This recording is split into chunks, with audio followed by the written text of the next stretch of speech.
sharpness, autofocusing, and weight. Those are the three things you should be looking out for when you're deciding whether to buy the Tamron 28-75 or the Samyang 24-70 f2.8. Now, both of these lenses fall in the staple zoom range because the 24-70, 28-75 is a staple zoom range, by which I mean you can use it every single day. And these lenses are actually affordable, especially when you compare it to the Sony 24-70 G Master 2.8, which I think I'd have to sell my kidneys for both of them. And rightly so, because that lens takes beautiful, always sharp, in-focus photos. But in this video, we're looking at something that is actually affordable for both me and you. And the key question is, which one should you get? Well, the Tamron. That's what I would get. But let me tell you why.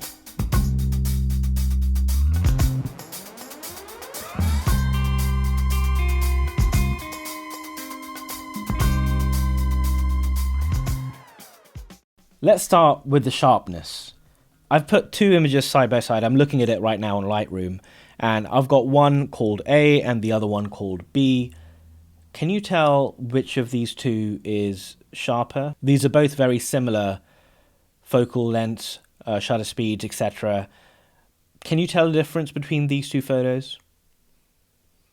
Right, let's do another one. Can you tell which one is sharper? Now, these ones have both been taken at f2.8. It's a much closer photo. It's at 70mm with both of them. The shutter speed's the same. I think it's 1/200th. And the ISO is the same as well for both of them. I think it's 200 ISO. Again, I have not edited these at all. These are straight raw to JPEG, no touch-ups, just exported. You might be able to tell a difference in this photo. And if you can't, let me help you a little bit. Let's zoom into this one. Now, I've zoomed into this a few 100%, and you can see a lot more detail. One of these is definitely sharper and has less chromatic aberration. Can you tell which one? Yep, if you've guessed it, it's lens B on the right. The Tamron is much sharper and it has less chromatic aberration. And the difference is huge. Let's go back to this, right? The sharpness, the color distortion, which is what people would call chromatic aberration, the shift of that magenta-ish, pinkish hue that you can see on the Samyang, is so much worse. And the conditions are the same. Same shutter speed, ISO. Crazy. Okay, let's talk about autofocusing. And I tend to put autofocusing in two different brackets. One of them is you're taking photos of still items, objects, people. And I mean, you could be doing product photography, weddings. I know there's movement in wedding, but it's pretty still. Taking photos of people, portraits, model photo shoots. Those kind of pretty still-based environment, always predictable. The environment isn't going to change.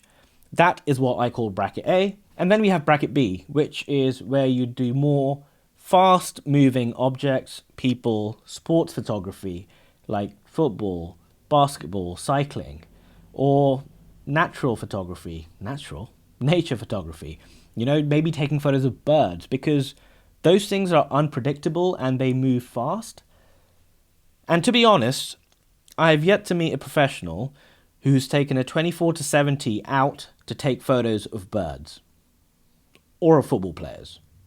They tend to use big telephoto lens, 100-400, 200-600, 600 f2.8. You won't see them using these lenses.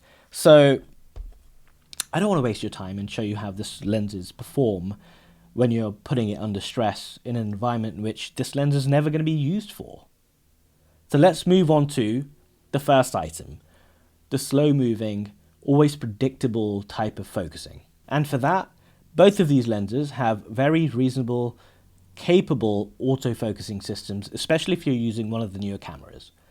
It's not going to disappoint you, right? Even if you're taking photos of kids running, weddings, portraits, still photography, landscape, subject's not moving in landscape anyway. So you're going to have a pretty good time focusing with both of these lenses, and they're pretty capable equally. So yeah, this one for me is a good, as long as you're doing the right type of photography with these lenses. Okay, we've looked at the sharpness, which is definitely better on the Tamron. We've also looked at the autofocusing, which is equally good on both of them. But finally, the one reason why I decided to go with the Tamron over the Samyang is the weight. I use my lenses for a few things, but mainly wedding photography, and then I take my lenses and my photo cameras, that's what I call them, on traveling, right? I take them traveling with me, and I don't like to take unnecessary weight with me, unless of course I'm trying to challenge myself, like I did in my last video where I just took the 100-400 telephoto lens to do street photography in Paris. That's a bit of a, right case, left case scenario. I don't do that all the time. Majority of the times I just want to save weight and carry the most minimal amount of kit that is going to do me good. Do you like to carry unnecessary weight around you? I'm talking about the lens, nothing else. Would you like to carry extra weight in your backpack? Probably not, right? So why would you do that with the Samyang? And that is the reason I ended up with the Tamron. On top of having pretty good autofocusing and sharpness, I originally bought the Samyang first and then switched to the Tamron G2. I actually went with the Samyang because it was cheaper for me to buy. I used it, tried it out. It was so heavy that I then decided, hey, you know what, this is just too much for me. Let me just buy the Tamron, and I've not looked back since. I've actually sold the Samyang. That is all in this video. If you enjoyed it, then give it a thumbs up and leave a comment as to which one of the two you would go for.